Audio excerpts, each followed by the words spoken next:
సుబ్రహ్మణ్య భుజంగ స్తోత్రాన్ని ప్రతిరోజు నియమంగా చదువుకునేటటువంటి అలవాటు ఉన్నవాడికి చిట్ట చివర జ్యోతిస్వరూపంతో సుబ్రహ్మణ్యుడు దర్శనమిచ్చి స్కందలోకానికి తీసుకెళ్తాడు అంటారు.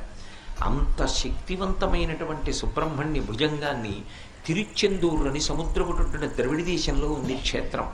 ఆ తిరుచెందూరులో కూర్చుని శంకరాచార్యులు వారు రచన చేశారు.